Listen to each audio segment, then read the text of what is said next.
Meus queridíssimos, continuamos os nossos estudos em controle da poluição atmosférica, gestão da qualidade do ar. Me chamo Leonardo Roinaski, sou professor da Universidade Federal de Santa Catarina. Nas últimas aulas estudamos um pouquinho sobre turbulência, qual que é o papel da turbulência na dispersão dos poluentes, que ela possui origem mecânica e convectiva. Também estudamos a adiabática seca. Isso são pontos muito importantes para a gente compreender o processo de poluição do ar. Hoje estudaremos um pouquinho sobre camada limite e também os perfis das plumas nessas condições diversas de turbulência ou estabilidade. Os objetivos da aula de hoje são compreender o papel da camada limite na dispersão dos poluentes, identificar os perfis da pluma de poluentes em diferentes condições de estabilidade. Esses são os objetivos de hoje. Tá, mas Leonardo, por que a gente está estudando isso, né? Bom, a gente precisa compreender o processo de poluição do ar. A gente precisa entender como os poluentes se dispersam logo após eles serem emitidos por fontes industriais, por fontes veiculares, por exemplo. A gente quer saber o comportamento desses poluentes, se eles se dispersarão a um nível em que não causa impacto, ou então eles não se dispersam com uma intensidade suficiente e causam impacto. A gente precisa compreender esse fenômeno. E para compreender esse fenômeno, a gente precisa entender um pouquinho da atmosfera, um pouquinho de turbulência. Seja, para entender o impacto de fontes pontuais, como eu falei, fontes veiculares, ou seja, para entender processos, por exemplo, de poluição por queimadas, Como que isso acontece? A gente precisa entender a turbulência para que a gente consiga entender os impactos. Na aula passada, a gente estudou o perfil da adiabática seca, que define, por exemplo, o perfil de neutralidade, ou seja, aquele momento em que a gente sabe que a atmosfera ela já perde temperatura em função da altitude de uma maneira natural, ou seja, serve como base. E se o perfil for mais acentuado, ou seja, existe um gradiente de temperatura mais acentuado, a temperatura cai mais em função da altura, isso significa que temos mais turbulência convectiva, porque o solo aqueceu. Então a temperatura lá embaixo do solo ela é mais quente, mais perto do solo ela é mais quente do que aquela camada de ar mais acima. Então existe esse movimento turbulento, essa convecção. E, tendendo para esse lado da adiabática seca, a gente encontra atmosferas mais estáveis. E esses casos de estabilidade, eles não são tão eficientes para a dispersão dos poluentes. Mas isso não quer dizer que vai acontecer impacto ou não. A gente precisa, são combinações de fatores para a gente entender se existe impacto ou não. Pode ser que, por exemplo, em um dia de extrema turbulência, esse evento não seja tão bom. E a gente vai ver depois nos perfis das plumas. Dependendo de como acontecer a emissão, a altura em que acontece a emissão, pode ser que isso não seja tão bom. O mesmo lado pode acontecer para eventos com estabilidade, onde temos um perfil de temperatura menos acentuado, um gradiente de temperatura menos acentuado. A temperatura cai menos em função da altura. E se a temperatura aumentar, à medida em que eu aumento a altitude, daí temos um perfil de inversão, de extrema estabilidade. Então, quanto mais para a esquerda da adiabática seca, mais turbulência. Quanto mais para a direita da adiabática seca, menos turbulência. Menor a dispersão dos poluentes. E a gente viu isso nas aulas passadas. Além de conhecer a turbulência, certo? O quanto que esse poluente se dispersa, a gente precisa conhecer qual que é o volume da atmosfera disponível para acontecer essa diluição dos poluentes. Por exemplo, se pegarmos um exemplo de um achocolatado que a gente quer tomar, e a gente precisa misturar num copo de leite. Se a gente pegar um copo de leite cheio e outro pela metade e colocar o mesmo tanto de achocolatado, a gente percebe então que um deles vai ficar mais concentrado, que é o que tem menos leite, né? E para o achocolatado tá ok, a gente toma, né, e é mais gostoso. Mas para a poluição do ar isso não é muito bom, porque isso concentra, né? Se a gente se a gente usar essa analogia, então, sabendo que é um volume maior de atmosfera disponível e o outro é um volume menor de atmosfera disponível, se a gente colocar o mesmo tanto de poluente, bom, isso é um problema, porque é aquele ambiente mais concentrado, né, que eu tenho menor volume, a concentração vai ficar maior. Ok? Então a gente precisa entender qual que é o volume disponível para acontecer essa dispersão. E o volume é sempre limitado, né, na vertical, que é onde acontece. Que na horizontal não existe um volume, uma delimitação certa, mas sim a quantidade em que o poluente se dispersa lateralmente, né? E isso tem a ver com a direção do vento, tem a ver com a turbulência também. Mas o fator limitante e mais problemático é essa dispersão na vertical.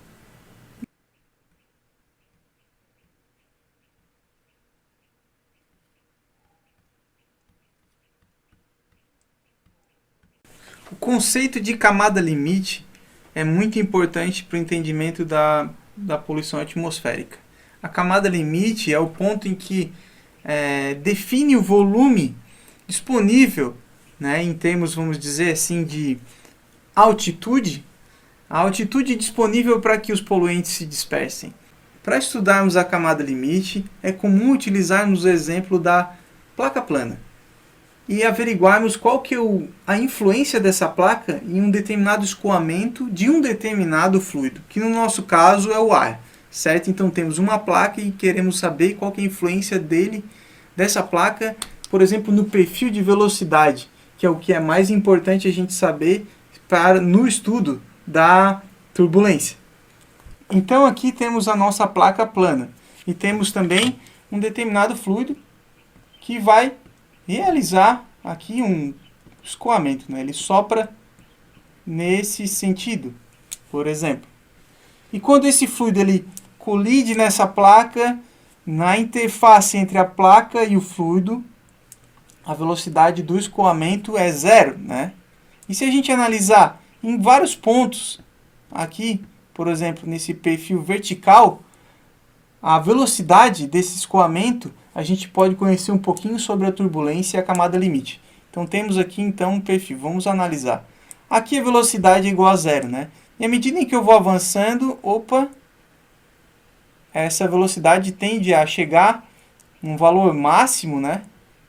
Lá em cima, onde não existe influência da placa, pois o atrito já perde a sua influência nesse perfil vertical. E esse perfil, então, o gradiente, ele é acentuado nessa parte, né, onde eu tenho uma variabilidade da velocidade do fluxo aqui, e à medida que eu vou subindo, a variabilidade ela se perde e fica mais constante, né, o vento, ou o escoamento. Então, se a gente analisa, por exemplo, mais à frente, a placa começa a influenciar ainda mais, né? Então, fazemos de novo então o perfil aqui. Então, Então, vejam que o perfil ele fica mais assim, porque a placa começa a influenciar nesses pontos. Então, o gradiente ele acontece até esse determinado ponto aqui e aqui, né? Vou sinalizar com outra cor aqui. Certo? E se a gente analisar mais lá na frente, novamente, a gente tem perfil assim.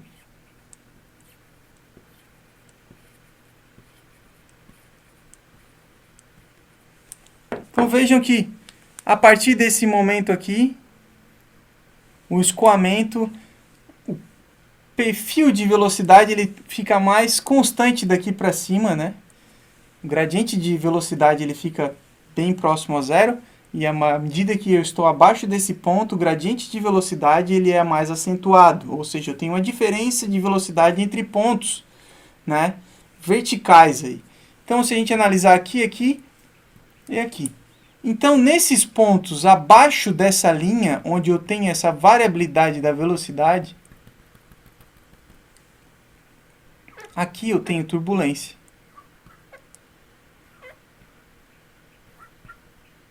né? E acima dessa linha pontilhada, a turbulência é menos acentuada, porque não existe uma variabilidade da velocidade tão acentuada como aqui embaixo, certo? Então, nessa linha pontilhada, então a gente define ela como a camada limite. Aqui para baixo, camada limite. E como a gente não considerou, por exemplo, a influência da radiação solar ou de uma força convectiva, a gente está falando de uma camada limite puramente mecânica, onde a gente inclui aqui o efeito do atrito da placa, né, no escoamento. Então, à medida em que eu vou subindo aqui, essa placa vai perdendo a sua influência no escoamento e o fluxo fica menos turbulento. Então, aqui para baixo, mais turbulência. Daqui para cima, menos turbulência. Então, imagine se a gente lançar um determinado poluente nessa parte aqui, a dispersão dos poluentes será mais acentuada do que aqui. Então, turbulência aqui menor e aqui turbulência maior. Nesse trabalho que eu listo aqui, foi feita uma simulação onde a gente consegue avaliar a velocidade do vento através dessas colorações. Vejam que a velocidade do vento bem perto da placa plana, né, tende a ficar menor. E à medida em que eu avanço, eu ganho velocidade. Tem alguns momentos em que a velocidade ela fica bem alta, né, perto de 11 ali, né? E só que chega um determinado ponto em que aquela velocidade ela fica mais constante, né? E a partir daquele momento em que a velocidade fica mais constante, né, a partir daquela altura, então a gente sabe que ali é a delimitação da camada limite. Abaixo dessa camada limite, né, acontece essa movimentação turbulenta e a dispersão ela é mais acentuada. Acima da camada limite, a dispersão ela é menos acentuada. Então isso é bem legal estudar. Recomendo a leitura desse artigo. Tá, mas beleza, professor. Agora eu entendi como funciona, por exemplo, a camada limite mecânica. Mas como funciona a camada limite convectiva? Como acontece essa interação? O que acontece quando a gente adiciona radiação solar? Essa é uma pergunta muito interessante e vamos tentar clarificar aqui. Bom, os guias de modelagem, né, os modelos, por exemplo, o iMode, que fez um estado da arte, fez uma compilação do estado da arte bem legal, ele diz que a turbulência convectiva, quando ela é existente, ela é muito mais intensa que a turbulência mecânica. Claro, dependendo do evento. Se for um dia, por exemplo, de céu aberto, sem nuvens, sem vento, né? Por que o vento exerce um papel importante aqui? Porque ele pode misturar aquela temperatura mais elevada, né? Por exemplo, quando tem alta radiação, o vento sopra e dilui o calor. E a diferença de temperatura entre as camadas, né? Uma camada mais baixa e uma mais alta, ali de ar, ela não é tão grande. Então, quando tem vento, tem essa diluição. Então, ou seja, a turbulência mecânica influencia na turbulência convectiva, certo? Só que quando essa turbulência convectiva existe, a chance de ela ser eficiente, mais eficiente para a dispersão dos poluentes é maior. Mas essas duas elas existem, elas podem existir ao mesmo tempo. E a gente não soma elas. A gente usa a maior entre elas. Porque uma influencia na outra. É um processo que eles coexistem. E o mesmo acontece para a altura da camada limite. Durante o período noturno, não existe convecção, certo? Então, a camada limite ela é puramente mecânica. À medida em que o Sol vai nascendo, a influência da radiação solar passa a existir e essa camada limite convectiva ela vai aumentando. E a partir de um momento ela fica maior que pode ser que ela fique maior que a altura da camada limite mecânica. Então daí eu uso a maior entre elas, certo? Então a camada limite é sempre a maior entre camada limite convectiva e camada limite mecânica. Então esse processo é bem importante ficar bem claro na cabecinha de vocês. Então percebam o que acontece aqui nessa figura. Vejam que ao longo do dia, né, a turbulência é bem diferente do que à noite, né? Por conta da turbulência convectiva que pode existir ali se for um dia, por exemplo, ensolarado, com poucas nuvens e pouco vento, como a gente viu nas aulas passadas. Bom, no período noturno, eu falei que a turbulência é puramente mecânica e a altura da camada limite também. Então, o volume de atmosfera disponível para diluição ele é menor, é definido pela turbulência mecânica, e daí a gente tem essa condição, onde a atmosfera tende à estabilidade. Mas à medida em que o Sol vai evoluindo ao longo do dia, né, ele vai chegando mais perto do meio-dia, onde ele fica mais, vamos dizer assim, intenso, a gente pode ver que essa camada limite ela vai alterando, né? E no período da manhã, por exemplo, essa camada limite, então, eu tenho ali uma parcela que ela é instável, né? Em que eu tenho turbulência, e daí chega um momento que eu ainda tenho uma camada de inversão. Por quê? Porque a influência do solo, da radiação, dessa temperatura, esse calor, não chegou até as camadas mais acima, até um ponto em que ainda existe essa inversão. E essa inversão, à medida em que eu vou chegando perto do meio-dia, ela vai subindo, subindo, subindo. E essa inversão é o ponto em que a gente chama de camada limite convectiva nesse sentido. A inversão térmica ela existe em diversos pontos da atmosfera, mas a gente está mais interessado naqueles eventos onde tem inversão próxima do solo, certo? Então é a primeira camada de inversão que a gente chama. Então essa é a mais importante para a gente no estudo da poluição do ar, até porque é onde acontecem as emissões dos poluentes na sua maioria, né? Que é próximo do nível do solo.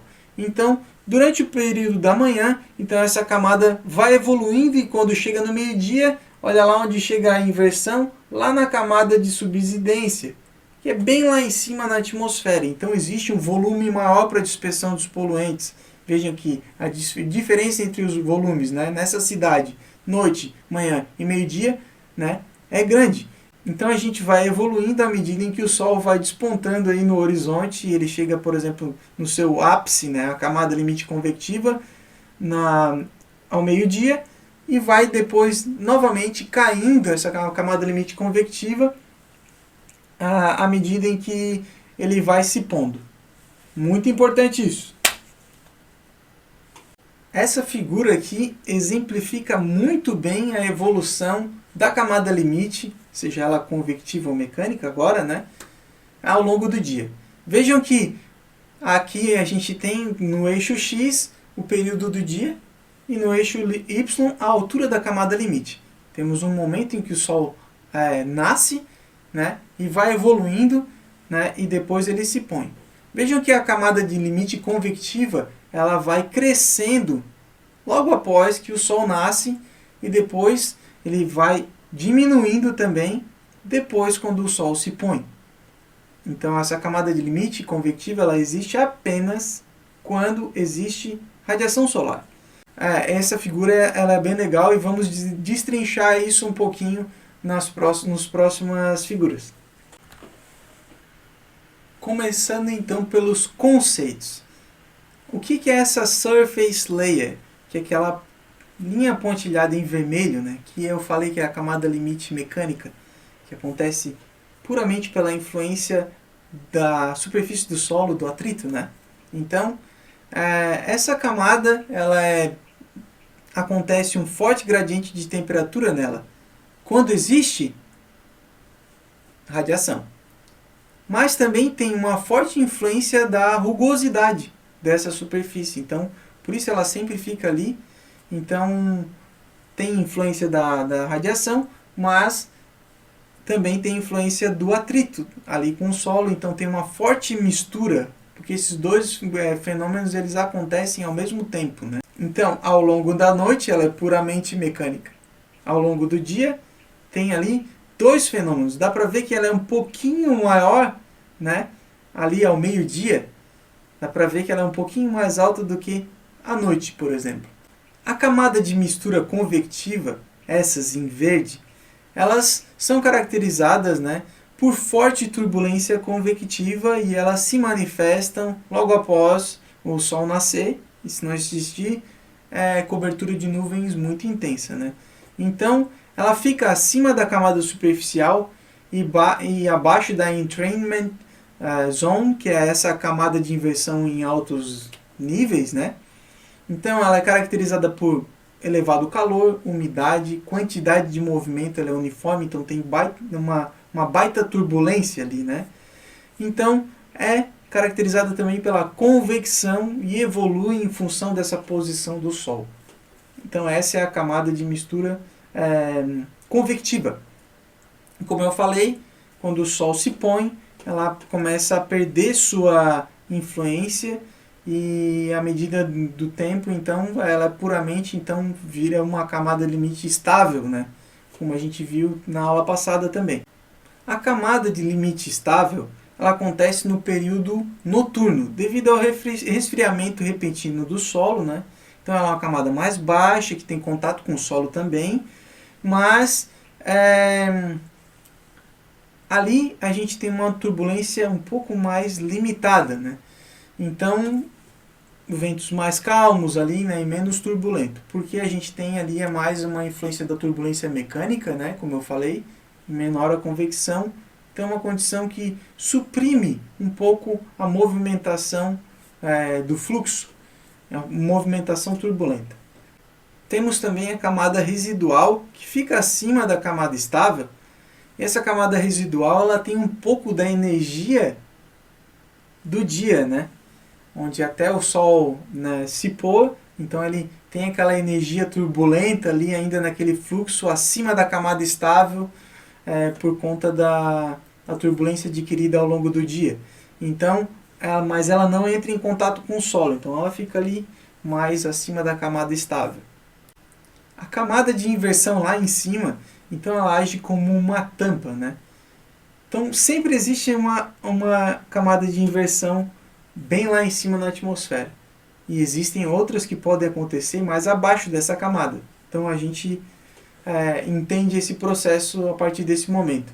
E ali acontece então uma supressão do movimento a partir dela. Então existe sempre, pode existir, né, transferência, por exemplo, de calor para uma camada mais alta, sim, né, através dessa camada de inversão, assim como pode existir a transferência de massa, de concentração, no caso, transferência de massa de um poluente para cima dessa camada, mas esse movimento é bem limitado, certo? Acontece mais a diluição dos poluentes abaixo dessa camada. Lembrando então, quando eu tenho uma camada de ar que ela é mais quente aqui do que a camada de baixo, então eu tenho essa inversão que dificulta a movimentação de ar e a diluição dos poluentes para cima ali. Então eu tendo a voltar, né? Então essa camada é a inversão mais lá em cima. Então funciona como uma capa, assim como funciona a inversão em baixos níveis, também funciona como uma capa. Tá, mas espera aí, professor. Estou estudando aqui de turbulência turbulência na atmosfera, mas eu quero saber o que acontece com a pluma de poluentes lançado. Quero saber o que acontece com essa pluma. Bom, então a gente estudou lá no começo emissões, estudou turbulência. Agora a gente vai botar os dois na mesma sacola. Emissões e também a dispersão dos poluentes na atmosfera, camada limite e dispersão.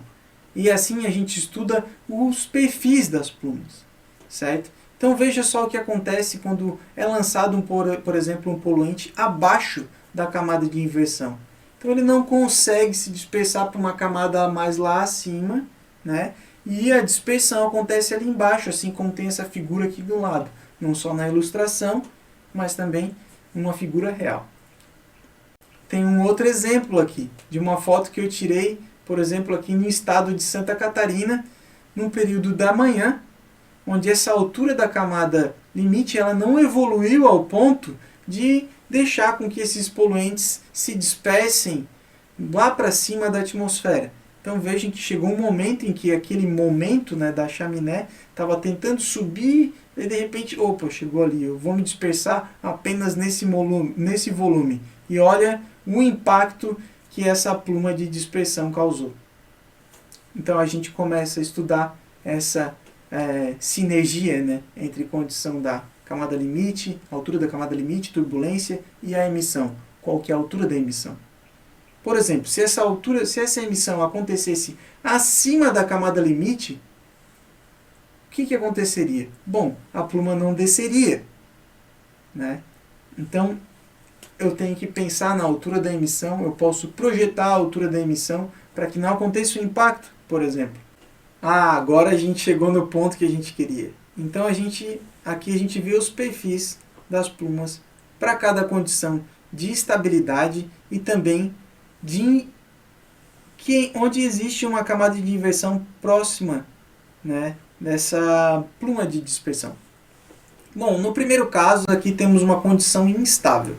Então, vejam que eu tenho uma fonte que ela tem uma altura razoável, né? E essa condição instável faz com que a pluma serpenteie muito forte, serpenteando com alta intensidade. E em algum momento essa pluma vai colidir no chão, certo? Geralmente acontece perto da fonte. Então, não quer dizer que eu tenha uma extrema instabilidade é que vai ser um evento bom para a dispersão dos poluentes. Não, pode ser que, por exemplo, a fonte seja alta, né? E eu tenho uma elevada emissão. Em um determinado momento, o serpenteamento é tão grande que pode arrastar essa pluma para próximo ao solo. E essa pluma colide no solo, como acontece aqui naquele ponto. Certo? Então, instabilidade não é sinônimo de maravilha para a poluição do ar. Isso não quer dizer. Dependendo das condições, pode ser melhor ou pior. Nessa condição aqui, pode ter um impacto. Por exemplo, naquele determinado ponto. Aí, seguindo para uma condição neutra, né, onde o perfil de temperatura ali está sinalizado ali mais vertical, né? Então, a gente... menos inclinado, aliás. Então, temos ali uma condição neutra, né, em que a pluma ela se dispersa, porque sempre existe turbulência, como eu falei, mas ela se dispersa, só que a concentração dela ela vai se mantendo, né? Então o impacto tende a acontecer mais lá longe, se a fonte for alta. Se a fonte for baixa, isso é um problema, né? Imagine então uma fonte que ela está sendo a emissão acontece no nível do solo. Então, aquele impacto ele permanece por uma longa distância. Pode acontecer, por exemplo, uma emissão de uma estação de tratamento de esgoto. Acontece o espalhamento da pluma bem perto do nível do solo. Isso é um problema. Então, olha, a dispersão está acontecendo ali. E na condição estável, a dispersão é ainda mais limitada. Então, numa condição de fonte próxima da superfície, isso é bem ruim. No caso da condição instável, né, se for próximo da superfície, a emissão, essa emissão ela vai se diluir com mais facilidade. E o impacto, então, vai durar, no caso, um tempo menor, ou então vai causar um impacto numa distância menor. Já para uma condição neutra, se a fonte for próxima ao solo, isso pode ser um problema. Assim como é uma condição estável, que pode ser ainda pior, se for no nível do solo. Então, quais são os casos, né? Emissões veiculares, por exemplo. É melhor que tenhamos, então, uma condição instável, para que os poluentes se diluam com mais facilidade. Já para plumas no caso de fontes elevadas, chaminés, no caso, superiores a 50, 100 metros, nas condições neutra e estável, então vai acontecer um impacto mais lá longe da fonte. Pode ser que ela tenha se dispersado mais e chegue, no caso, a pluma colida, lá e já tenha se diluído um pouco mais. Então é interessante em algumas situações isso. Mas veja então se a gente coloca a altura da camada limite no jogo. Olha só o que acontece. Temos uma camada, então uma condição de estável e que eu tenho uma inversão térmica lá em cima, né?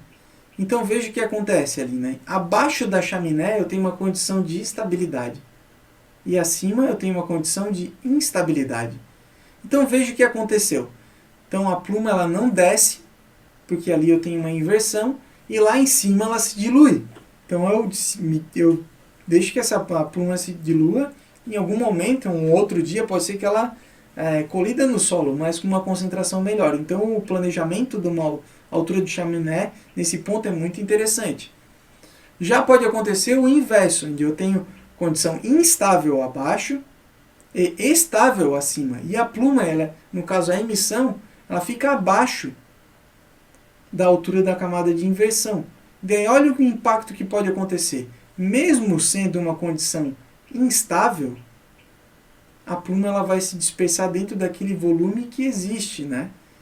Limitado pela capa de inversão. Então acontece essa fumegação da pluma. Essa fumigação, então, ela vai fazer com que os poluentes se dispersem para o nível do solo, dentro daquele volume.